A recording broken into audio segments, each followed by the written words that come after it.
Sekarang kita masuk pada ayat yang ke-8 sampai ayat yang ke-16 dari surah Al-Qalam. Yang kita baca adalah tafsir Al-Imam Al-Hafidh Ibnu Katsir.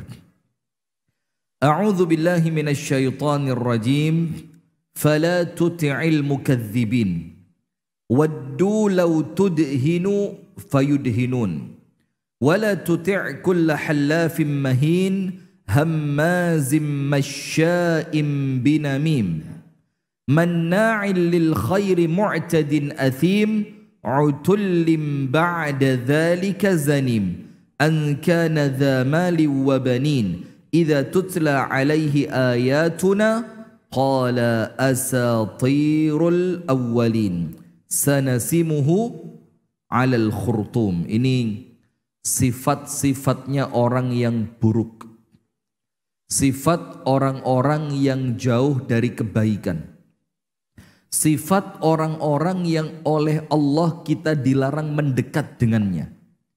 Ini yang kemudian sampai pun Nabi Muhammad SAW itu oleh Allah diingatkan jangan sampai mendekat ke manusia semacam itu. Nah, sekarang kita lihat pada ayat yang ke-8, fala tuti'il mukadzibin. Engkau wahai Muhammad sallallahu alaihi wasallam, janganlah engkau taat, janganlah engkau mengikuti siapa? Al-mukadzibin, orang-orang yang senantiasa mendustakan ayat-ayat Allah Subhanahu wa taala. Disebutkan di sini, yaqulu ta'ala, Allah Ta'ala berfirman, kama an'amna 'alaika wa a'tainaka asy-syar'al mustaqima wal khuluqa al-'azima. Wahai Muhammad, sebagaimana kami telah memberikan nikmat kepadamu berupa syariat yang lurus dan berupa akhlak yang baik, maka kalau sudah di atas syariat yang lurus dan engkau telah memiliki akhlak yang baik, maka dengan semua itu apa? Fala tuti'il mukadzibin. Wis ojo noleh kepada orang yang tidak benar. Karena kita berada di atas syariat yang lurus dan engkau berada di atas akhlak yang sangat mulia, maka tidak perlu lagi engkau itu mengikuti orang-orang yang mendustakan ayat Allah. Waddu law tudhinu fayudhinun. Lihat ini. Dan ini yang sekarang kita rasakan. Mereka itu ingin berlemah lembut kepadamu, tujuannya apa? Supaya kamu pun lembut kepada mereka. Jadi mereka itu ngajak kita untuk apa? Wes, kompromi saja. Gak usah tos-tosan, yo zina haram, tapi kita lokalisir saja. Oh, khomer haram, iya tapi kalau ada izinnya boleh. Jadi sudah mulai mereka itu menginginkan kita untuk lemah lembut kepada mereka. Caranya bagaimana? Mereka pun akhirnya lemah lembut sama kita. Dan ingat, lemah lembut itu bukan cuma dengan sikap. Bil fulus kullu syai'in yasiru mulus. Kalau pakai fulus, segala sesuatu jadi mulus. Jadi tokoh-tokoh umat ini itu bisa jadi digelontor pakai duit. Bisa jadi. Maka kita kalau baca sejarah Nabi Muhammad, ketika orang-orang kafir Quraisy itu mulai ngerti dakwah ini tidak mungkin berhenti, maka mereka komunikasi rapat. Setelah mereka rapat, mereka sepakat, wes gini aja, kita tawari uang, kepemimpinan dan perempuan. Uang, kepemimpinan atau jabatan dan perempuan. Dikira mereka Nabi Muhammad itu orientasinya dunia. Jadi yang diiming-imingkan oleh mereka kepada Nabi Muhammad apa? Dunia. Enggak taunya manusia yang satu ini, manusia pilihannya Allah ini orientasinya bukan dunia tapi akhirat. Sehingga ketika dibilang, Muhammad hentikan dakwahnya dan kami berikan kepadamu uang yang kamu inginkan. Oh, saya tidak kepingin uang. Ya sudah, kalau engkau tidak menginginkan uang, kami beri jabatan, kamu kami jadikan pemimpin kami. Tapi syaratnya apa? Meninggalkan dakwah. Kata Nabi Muhammad, bukan itu yang saya cari. Ya sudahlah, jenengi wong lanang, kamu kepingin perempuan yang mana? Kamu pilih, kami nikahkan kamu dengannya. Kata Nabi Muhammad, bukan itu ya tujuan saya. Terus sampai Nabi Muhammad ketika mereka itu ngotot terus kepingin dakwah itu berhenti, apa yang terjadi? Kalaulah kalian letakkan matahari di tangan kanan saya dan bulan di tangan kiri saya, untuk kemudian saya meninggalkan dakwah ini, saya tidak akan lakukan. Nah jadi, ya itulah Pak. Karena sifat dasarnya orang kafir itu mustahil baik sama kita, itu mustahil. Dan kita percaya kepada siapa? Percaya kepada Allah. Allah Ta'ala berfirman, "Walan tarda ankal yahudu walan nasara hatta tattabi'a millatahum."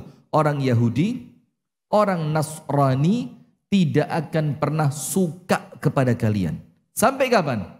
Sampai kalian mengikuti millah. Millah itu bukan cuma agama. Antum buka dalam tafsir bahasa Arab, dalam kamus bahasa Arab, arti millah. Millah itu bukan cuma agama. Millah itu apa? Millah itu pola tata cara hidup. Mereka tidak akan ridho sampai kita mengikuti cara hidup mereka. Dan sekarang mulai. Iya dah, mulai. Orang Islam sekarang gaya rambutnya aneh-aneh. Maaf barbershop. Maaf. Kok kesana arahnya saya? Wis, gak usah gaya rambut. Pakaian. Tapi ya ada pengusaha pakaian juga di sini. Saya mau ngomong apa ini enaknya ini. Nah, sekarang lihat orang Islam ini gayanya sak maceme. Karena apa? Yang ditiru bukan Nabi Muhammad, tapi yang ditiru siapa? Pemain bola. Yang ditiru siapa? Bintang film. Yang ditiru siapa? Ya, termasuk artis Korea. Macam-macam yang ditiru. Akhirnya gayanya sak maceme. Coba niru satu gaya, yaitu gayanya Nabi Muhammad, selesai urusan. Nah, tapi itulah kan yang sering kita dengar waktu kita masih SMA dulu. Mereka itu ngerusak umat Islam ini. Di antara metode yang mereka pakai, food, fun, and fashion. Ngerti Anda? Saya juga baru tahu malam ini saya. Food itu makanan. Dan sekarang alhamdulillah, saya sampaikan sekali lagi, boykot jangan pernah bosen, jangan berhenti, terus. Loh kita udah terbiasa kok makan pecel, enak kok. Udah usah sok-sokan mau gaya-gayaan makan. Yo, kalau memang itu tidak ada kaitannya dengan penjajahan di Palestina, yo masih sesekali bolehlah, perkara mubah ya. Tidak dilarang, makan enak itu tidak dilarang. Tapi kemudian ketika urusannya dengan penjajahan di Palestina, oh enggak, lepaskan. Kemudian fun, termasuk fun ini ya sport. Dan mohon maaf ya, saya tidak sedang nyuruh Anda untuk tidak dukung timnas, tidak. Maka jangan dipotong macam-macam. Tapi kemudian Anda lihat, pemain-pemain timnas yang naturalisasi, itu hampir semuanya tatuan. Dan akhirnya nampak seakan-akan tato itu kelihatannya apa? Keren. Padahal zaman Pak Harto, orang itu kalau sudah kena kerungu Petrus, bangun pripun? Itu yang tatoan, rela tangannya disetrika, yang penting tatonya hilang. Sekarang karena muncul kalimat apa? Tato itu adalah art. You know art? Maka muncul kalimat artis. Dianggap seni. Padahal jelas dalam hadisnya Allah melaknat orang yang ditato dan orang yang mentato. Pelakunya, subjeknya dan objeknya. Orang yang nato dan yang ditato. Katakanlah masa lalu, sudah masa lalu. Tapi sekarang jangan digalakkan lagi. Nah itu termasuk fun itu. Mereka ngerusak kita. Termasuk, mohon maaf ya, olahraga voli perempuan itu loh. Penontonnya siapa? Sampai masuk ke kampung-kampung. Bahkan tidak jarang yang ikut voli banci. Juga seru-seruan. Coba. Dan kita ini kalau lama-kelamaan tidak diingatkan lewat majelis yang semacam ini, perkara semacam itu akan menjadi kelaziman. Kemudian yang macam-macam lah. Yang ketiga apa? Fashion. Fashion itu mulai ngikut gaya mereka. Pakaian itu jamaah, hukumnya yang penting nutup aurat beres. Itu standarnya. Tapi tidak berhenti sampai situ. Ada asas dalam Islam itu yang namanya kepatutan. Pantas tidak gitu loh. Nah kalau perempuan jauh lebih ketat. Kalau laki-laki ini ada asas kepatutan. Nah maka bismillah lah, ayolah, gak usah neko-neko. Ngurip di dunia berapa lama sih? Iya ndak? Ndak usah kita terpengaruh dengan yang macam-macam itu. Dan ini ayatnya. Waddu law tudhinu fayudhinun. Mereka itu menginginkan kamu lemah lembut kepada mereka. Supaya mereka kemudian apa? Lunak kepada mereka. Jadi tidak ada lunak-lunakan untuk urusan akidah. Karena mereka sendiri tidak mungkin melakukan itu kecuali mereka menginginkan sesuatu dari kita. Maka istilahnya apa? Tidak ada makan siang. Sekarang ada. Belum ya. Tapi itu kan bukan istilahnya programnya Pak Prabowo, bukan. Tapi itu istilah orang-orang yang apa ya? Ya bisnis atau segala macam. Mereka ngomongnya apa? Tidak ada makan siang gratis. Maka kalau ada orang ngajak panjenengan makan siang gratis, mikir kepingin apa ini? Ini kepingin apa ini orang ini? Nah, kecuali lah orang Islam tulus insya Allah ya. Nah sudah. Kemudian waddu law tudhinu fayudhinun, mereka menginginkan kamu itu lembut supaya mereka pun akhirnya apa? Lembut. Maka berbagai macam mereka cari cara supaya dakwah Islam itu berhenti. Tapi ini merupakan sunnatullah sampai kiamat tidak akan berhenti. Qala Ibnu Abbas, Abdullah Ibnu Abbas mengatakan, "Lau turakhisu lahum fayurakhisun." Mereka kepingin kamu itu bertoleransi kepada mereka, akhirnya mereka pun bertoleransi kepadamu. Wa qala Mujahid mengatakan, "Waddu lau tarkanu ila alihatihim wa tatruku ma anta alaihi minal haqq." Yang mereka inginkan itu apa? Kamu ngikut agama mereka, akhirnya kamu tinggalkan agamamu. Itu endingnya ke situ. Tahu kan hadisnya? Kalian akan mengikuti orang-orang sebelum kalian sejengkal demi sejengkal. Kalau sejengkal sudah berubah menjadi apa? Sehasta demi sehasta. Artinya apa? Tinggal ti. Apa tinggal ti itu?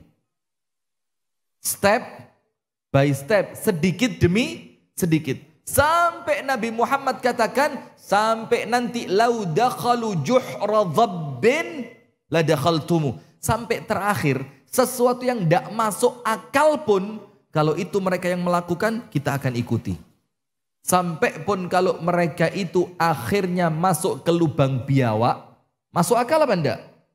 Tidak masuk akal, lubang biawak berapa sih? Tapi kalau itu mereka yang melakukan, kalian akan ikut. Karena nanti transiternya itu mereka bukan Islam. Nah padahal umat Islam ini jelas. Laqad kana lakum fi rasulillahi uswatun hasanah. Dan Islam itu jelas. Wa may yabtaghi ghairal islami dinan falay yuqbala min. Wa huwa fil akhirati minal khasirin. Orang-orang yang mencari selain Islam sebagai agamanya, oleh Allah tidak akan diterima. Dan dia akan jadi orang yang khasirin, orang yang rugi. Inna dina indallahil Islam. Agama satu-satunya yang Allah terima adalah agama apa? Islam. Nah maka kata Imam Mujahid, yang mereka inginkan itu apa? Yang mereka inginkan itu kalian mengikuti agama mereka sampai pada akhirnya kalian meninggalkan agama kalian. Thumma qala ta'ala, kemudian Allah melanjutkan, wala tuti' kulla hallafim mahin. Jangan kamu ikuti orang-orang yang banyak bersumpah. Demi Allah ini, demi Allah ini, demi Allah ini. Halaf, banyak bersumpah. Mahin, yang itu mencirikan orang-orang yang hina. Sekarang pertanyaan, kenapa salah satu di antara cirinya orang munafik itu banyak bersumpah? Antum cek hadisnya. Nanti insya Allah kita baca di bulan Ramadan, kita khatamkan di bulan Ramadan mengenai ciri munafik dari Al-Quran dan As-Sunnah. Kenapa orang munafik itu banyak bersumpah? Karena orang munafik itu kalau ngomong bohong. Dan itu menjadi cirinya mereka. Akhirnya dikenal. Kalau orang munafik ini kalau dia ngomong mesti bohong. Akhirnya orang tidak banyak percaya. Supaya mengembalikan kepercayaan untuk mereka, mereka menghiasi kebohongannya dengan apa? Sumpah. Termasuk orang munafik itu banyak mengingkari janji. Orang munafik itu banyak mengkhianati amanah. Akhirnya untuk mengembalikan kepercayaan itu, mereka menghiasi ucapannya dengan banyak sumpah. Kalau orang-orang yang lurus, tidak perlu banyak sumpah. Sekali ngomong orang percaya. Tidak mungkin bohong. Kalau bahasa Kedirinya, ra mungkin hapus-hapus. Tidak mungkin ngapusi. Nah cuma sekarang karena wes kebiasaannya bohong, kebiasaannya mengingkari janji, kebiasaannya khianat. Ketika kepercayaan itu sudah hilang, mereka kembalikan kepercayaan itu dengan mengucapkan apa? Sumpah. Dan salah satu yang tercela itu bersumpah untuk melariskan dagangan. Hati-hati.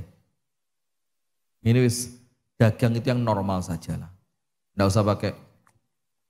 Ini di Indonesia yang punya cuma satu. Padahal wakeh. Atau kalimat apa? Apa?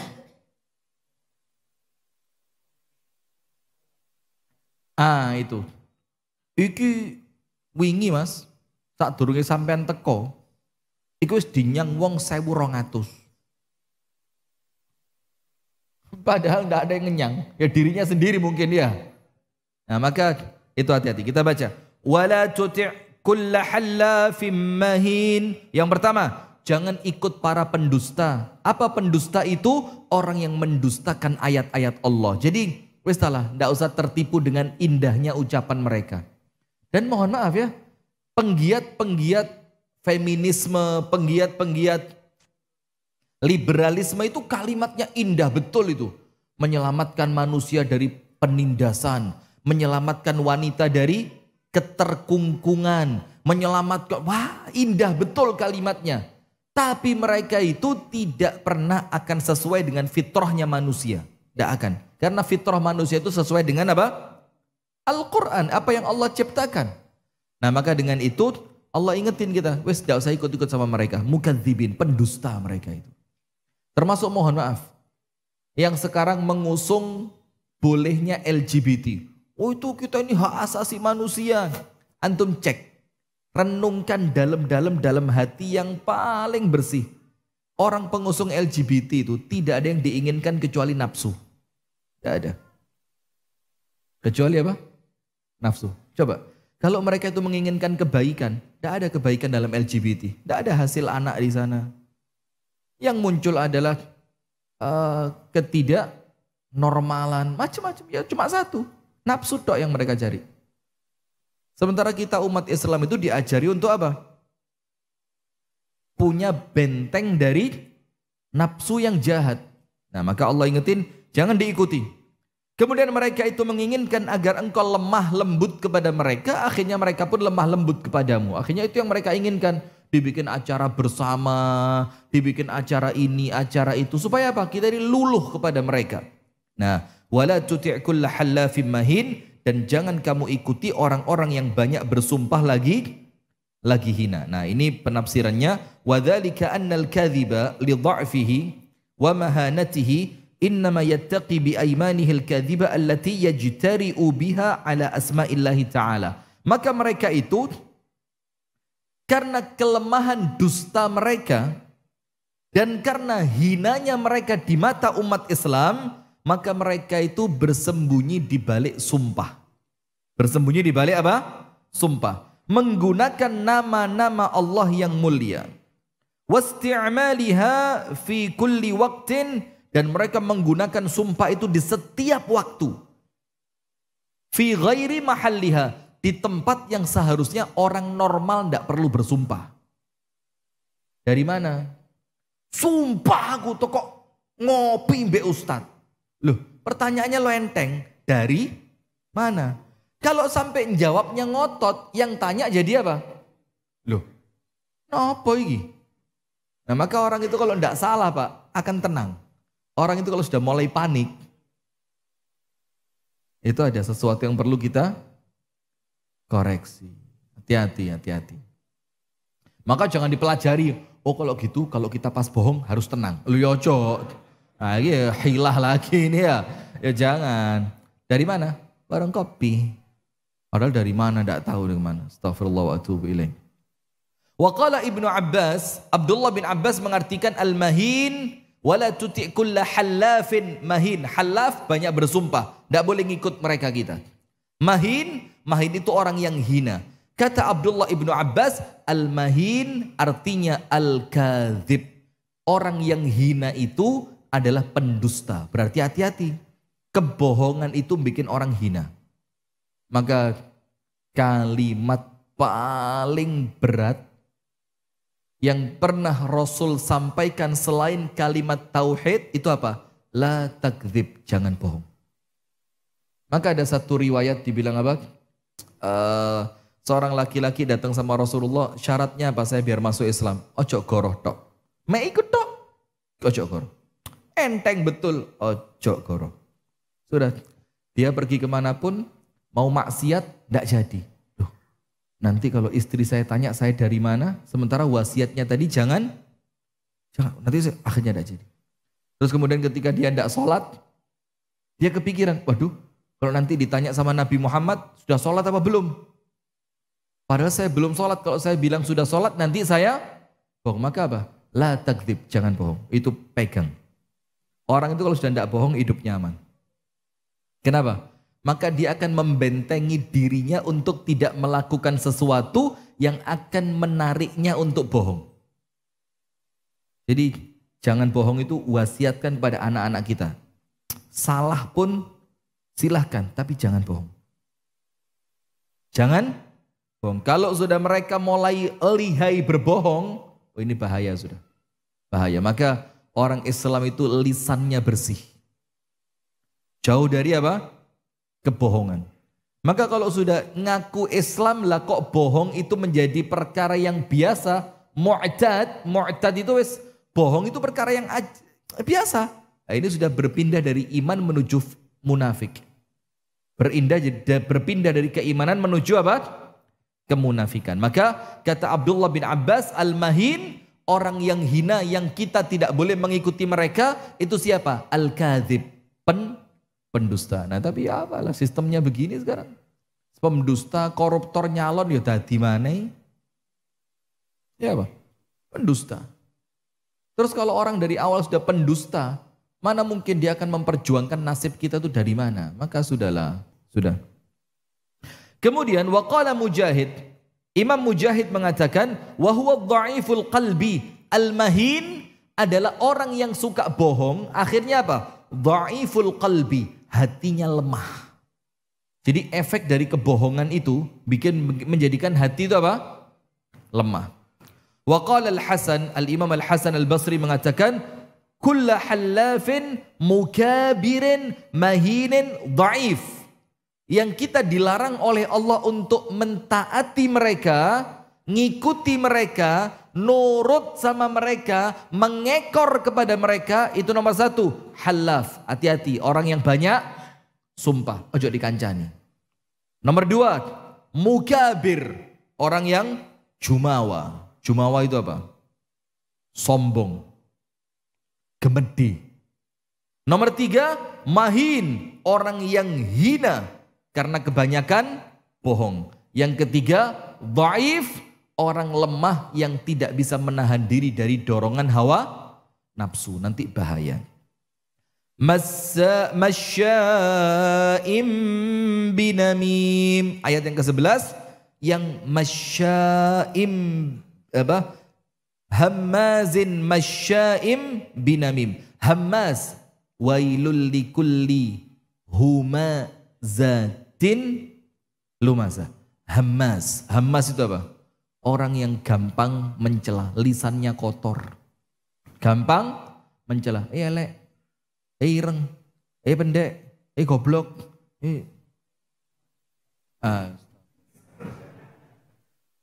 Anda jangan ngarah ke sana, saya tidak ngarah ke sini.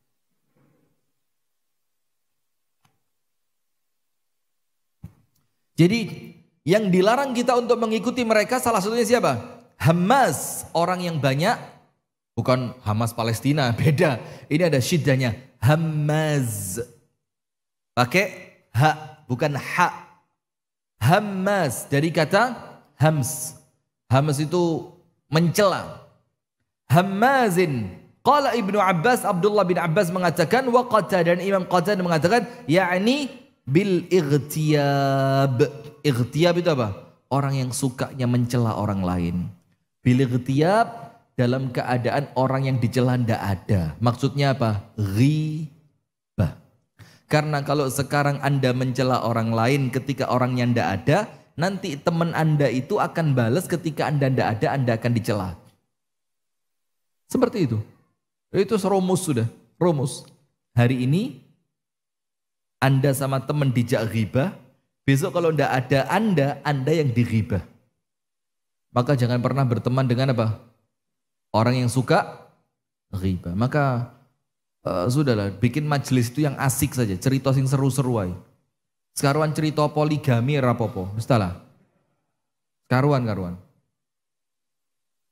Iya Banda. Kalau perempuan-perempuan itu sekaruan cerita bagaimana masak yang enak, sekaruan, aman.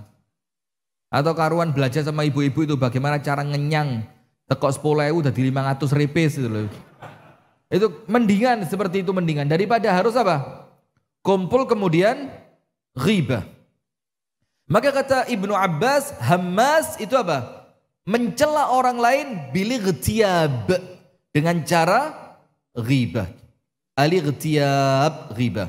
Masya'in binamim, yang kemanapun dia pergi, masya. Masya itu bukan cuma jalan, tapi memang sengaja mencari rute, tapi rutenya untuk apa? Namimah. Untuk apa? Namimah. Datang ke tempat ini adu domba, pindah ke tempat itu adu domba, datang ke tempat ini mindah omongannya orang, datang ke tempatnya itu mindah ceritanya orang. Akhirnya semua orang saling berseteru gara-gara siapa? Masya'in binamim, orang yang kemanapun pergi urusannya apa? Namimah. Tahu namimah? Namimah itu apa? Adu domba. Itu bahasa kita ya. Kalau bahasa saya, setan adu-adu. Setan adu-adu. Jadi pindah ke sana, mindah omongan. Na'udzubillah. Sudah? Ya'ni artinya apa? Alladhi yamshi bainan nas, orang yang suka berjalan di antara manusia, wa yuharrishu bainahum, dan kemudian memecah belah mereka. Tahrish. Padahal tahu kan, tahrish itu dalam hadis riwayat Muslim, itu kerjaannya setan. Setan itu kesukaannya apa? Tahrish, dibisik. Jadi ada orang lewat, lah kok ndak nyopo sama kita? Ndak nyopo. Padahal orang itu ndak nyopo, tidak menegur kita, ya mungkin karena habis dimarahi istrinya goblok dada, atau karena apa, macam-macam. Ya mungkin karena lagi banyak pikiran, karena lagi konsentrasi segala sesuatu, sehingga kita lewat dia tidak ngelihat. Nah itu kan perkara normal. Tapi di telinga kita dibisiki setan, masuk ke dalam hati, sudah tidak suka sama kamu. Sombong dia. Mentang-mentang sekarang dia lebih kaya dari kamu. Mentang-mentang sekarang kamu tidak punya apa-apa. Jadi setan itu kegiatannya apa? Tahrish. Maka kalau orang beriman, cekelen tangannya, ketemu aku gak nyopo wingi kira, lu ndendi? Lu wingi ngarepe Masjid Al Irsyad, ora ketok blas. Alah goro, tenan ra ketok. Kok iso ra ketok? Mari diamuk bojoku. Oh alah. Aman. Jadi jangan dibiarkan bisikannya setan itu tersimpan di dalam hati. Jadi laki-laki itu bicara. Ngono, laki-laki itu bicara. Orang gak cocok, apa gelut dah, ayo. Tapi ya bukan gelut begitu, tapi maksudnya ngomong apa ono depan. Jangan main belakang, karena yang main belakang itu siapa? Siapa? Ghibah tadi ya, ightiyab tadi ya. Nah, maka yamshi bainan nas wa yuharrishu bainahum. Senantiasa apa? Membisikkan permusuhan di dalam kehidupan mereka. Wa yanqulul haditha li fasadi dzatil bain.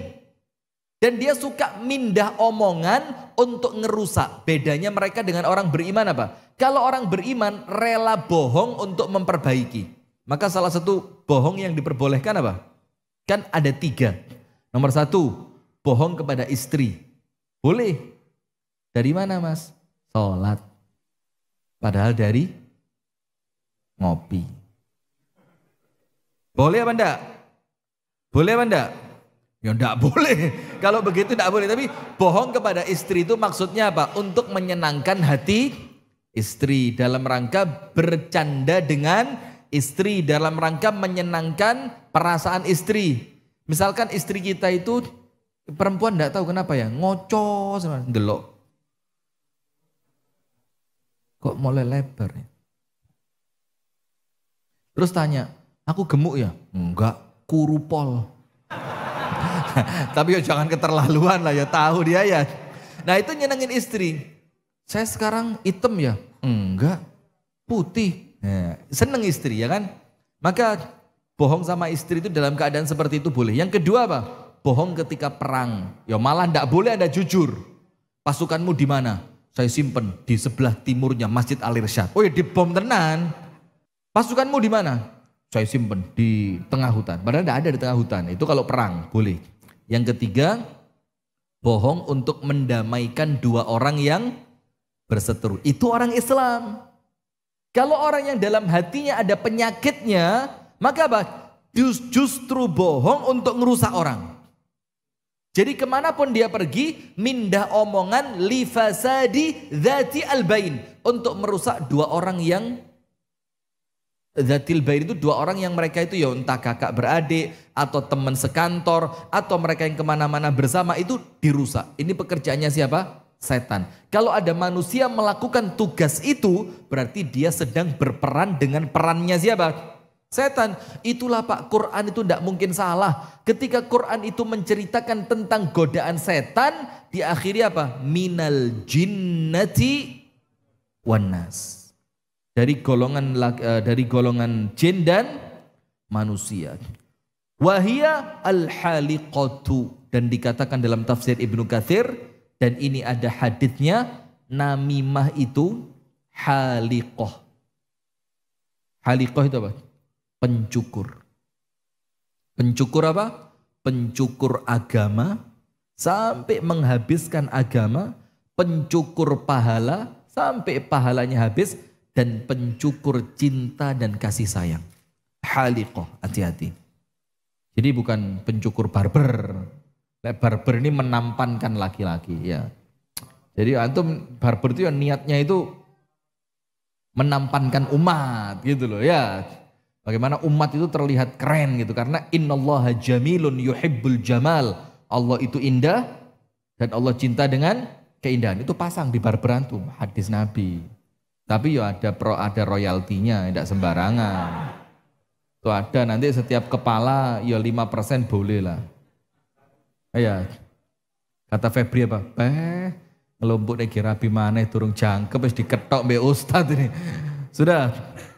Wa qad thabata fi as-sahihain min hadits Mujahid an Tawus an Ibnu Abbas qala, jadi suatu hari Rasulullah itu melewati Rasulullah biqabraini. Ini sering kita sampaikan dan tidak masalah Pak terulang itu, karena apa? Ada yang pernah dengar tapi ada teman-teman yang mungkin belum pernah dengar, jadi tidak masalah. Jadi suatu hari marra Rasulullah sallallahu alaihi wasallam biqabraini. Rasulullah lewat di 2 kuburan. Lewat di mana? 2 kuburan. Nanti saya jelaskan penjelasan hadits ini. Ketika Rasulullah melewati 2 kuburan tadi, faqala, Nabi Muhammad mengatakan, innahuma la yu'adzabani. Kedua penghuni kubur ini sedang diazab. Wa ma yu'adzabani fi kabirin, dan mereka tidak diazab dikarenakan sesuatu yang oleh manusia dianggap dosa besar. Jadi oleh manusia dianggap remeh, dia tidak diazab dengan sesuatu yang besar. Amma ahaduhuma, orang pertama di alam kubur ini diazab, fakana la yastatiru minal bauli. Kalau pipis tidak menjaga dirinya dari percikan air pipisnya. La yastatir. Yastatir itu bikin satir antara dia dengan air pipisnya. Jadi pipisnya sembarangan. Ini sekedar la yastatir. Ketika kecipratan tidak dibersihkan, apalagi ndak cawi. Banyak loh sekarang, Pak. Yang pertama, kalau pipis apa? Kalau dia kencing, air kencingnya itu tidak dibersihkan. Yang kedua, wa ammal akharu fakana yamshi bin namimah. Orang kedua diazab di alam kuburnya itu karena kemanapun dia pergi, perginya senantiasa adu domba. Maka dalam hadis ini kemudian dilanjutkan, maka Rasulullah menancapkan apa? Kedua pelepah kurma di atas kedua kuburan tadi. Tapi ingat, ini bukan menjadi sunnah. Karena apa? Nomor satu, siapa yang tahu penghuni kubur itu diazab atau dapat nikmat? Kan tidak ada yang tahu. Nabi Muhammad tahu dari mana? Berita dari Allah. Yang kedua, yang menjadikan pelepah kurma itu bisa meringankan azab kedua penghuni kubur, itu bukan pelepah kurmanya, tapi doanya siapa? Nabi Muhammad. Nabi Muhammad ketika menancapkan, Nabi Muhammad berdoa apa? Semoga selama dia masih basah akan meringankan azab kedua penghuni kubur ini. Loh, kalau setiap yang basah meringankan azab kubur, yang meninggal di daerah tropis enak. Gak mati-mati wite ya. Urup terus.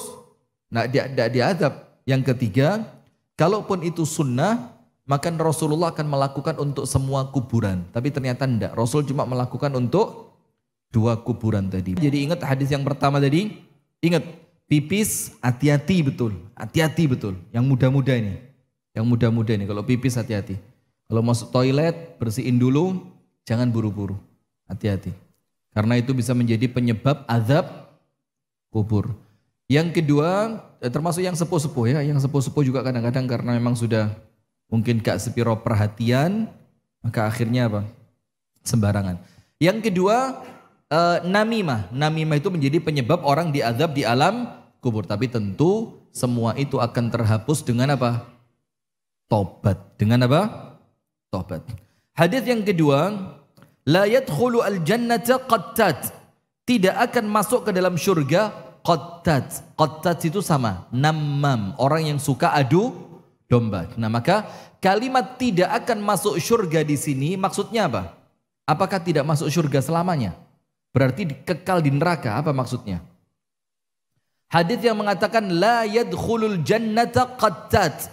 Qattat, orang yang suka namimah tidak akan pernah masuk surga. Apa arti kata tidak akan masuk surga? Nah, sekarang begini jamaah. Masuk surga itu ada dua. Yang pertama, masuk surga ibtidaan. Langsung masuk surga tanpa sebelumnya mampir neraka. Itu ibtidaan, langsung masuk surga. Yang kedua, dukhulul jannati ba'dal azab. Masuk surga setelah sebelumnya apa? Mampir dulu di mana? Neraka. Nah, kalimat la yadkhulul jannata qattat, orang yang adu domba tidak akan masuk surga, itu maksudnya apa? Tidak bisa langsung masuk surga. Kecuali apa? Sebelumnya disucikan di dalam api neraka. Faham jamaah? Nah, maka begitu. Termasuk tidak akan masuk surga orang yang di dalam hatinya tersimpan setitik benih dari kesombongan. Nah, itu maksudnya bukan kekal di neraka, bukan, tapi apa? Tidak bisa langsung masuk surga. Sebelumnya apa dulu? Ya, healing dulu. Healing di mana? Na'udzubillah min dzalik. Hadis yang berikutnya juga sama, la yadkhulul jannata qattatun. Orang yang suka namimah tidak akan masuk surga. Kemudian dalam hadis yang lain dikatakan la yadkhulu al-jannata nammam. Tidak akan pernah masuk ke dalam surga siapa? Nammam. Hadis yang terakhir di malam hari ini saya bacakan perlahan agar menjadi perhatian buat kita semua. Qala al-Imam Ahmad haddatsana Abdul Razzaq anba'ana Ma'mar an ibni Khuthaimin an Syahr ibni Hawshab an Asma binti Yazid ibna As-Sakan an an-nabiy sallallahu alaihi wasallam qala, Nabi Muhammad sallallahu alaihi wasallam bersabda, ala ukhbirukum bi khiyarikum, Maukah aku tunjukkan kepada kalian orang yang paling baik di antara kalian? Siapa mereka? Qalu bala ya Rasulullah, kami mau engkau beritahu ya Rasulullah. Maka Rasulullah bersabda, alladzina idza ru'u dzukirallah azza wajal, yaitu mereka yang kalau wajahnya dipandang langsung menjadikan kita itu ingat kepada Allah. Itulah orang terbaik. Jadi kebaikan itu nampak dari wajahnya. Kalau dilihat langsung orang yang ngelihat itu apa? Ingat kepada Allah. Dan ini makom yang tidak didapatkan semua orang. Ada beberapa ustadz yang Masya Allah, kalau kita lihat itu langsung teduh gitu. Kalau untuk saya pribadi ya, kalau di Kediri nih, salah satunya siapa? Ustadz Abdul Karim, Masya Allah. Ketok itu langsung, hati itu adem. Kalau kita ini sih ruwet sih ya. Masih apa? Susah. Alladzina idza ru'u dzukirallah, yang kalau mereka itu dipandang, maka langsung seseorang yang memandang itu ingat kepada Allah. Thumma qala, kemudian Rasulullah melanjutkan, ala ukhbirukum bisyirarikum, itu orang terbaik yang kalau dilihat kita ingat kepada Allah. Sekarang sebaliknya, mau ndak saya tunjukkan orang paling buruk di antara kalian, wong paling elek sa elek-elek menungso. Siapa mereka? Al-masya'una bin namimah, orang yang kemanapun dia pergi, yang dibawa itu berita adu domba. Itu nomor satu. Nomor dua, al-mufsiduna bainal ahibbah, orang yang suka merusak mereka yang saling mencintai. Jadi kalau ada orang saling mencintai, dirusak. Nomor tiga, al-baghuna lil burai al-anata, orang yang menanti ketergelincirannya orang baik. Paham ya? Tiga. Orang yang kemanapun pergi bawa berita adu domba. Nomor dua, orang yang senang merusak dua orang yang saling mencintai. Dan yang ketiga, orang yang menanti kesalahan yang terjadi dari orang baik. Jadi bahasannya itu ngenteni kepresete wong apik. Ngenteni apa? Terpelesetnya orang baik. Nanti insya Allah kita lanjutkan pada pertemuan yang berikutnya.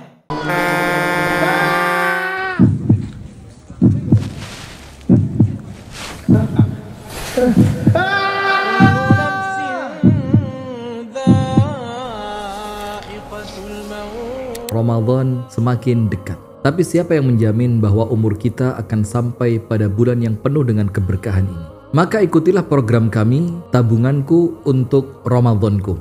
Kalaulah umur tak sampai bulan mulia, biarkanlah harta kita yang menggapainya. Setiap 10.000 yang Anda sedekahkan akan disalurkan pada bulan Ramadan berupa ribuan porsi buka puasa, ribuan paket santunan untuk anak yatim, mu'alaf dan du'afa, ribuan menit kajian Islam yang akan kita sampaikan, penyelenggaraan 10 hari i'tikaf pada 10 terakhir bulan Ramadan, dan untuk kepentingan operasional dakwah. Bisa langsung transfer ke rekening atas nama Yayasan Sayap Dakwah Organizer di bawah ini. Semoga Allah Ta'ala memudahkan kita semua di dalam setiap kebaikan, dalam meraih ridho, keberkahan dan rahmat dari Allah Subhanahu wa Ta'ala. Barakallahu fikum. Assalamualaikum warahmatullahi wabarakatuh.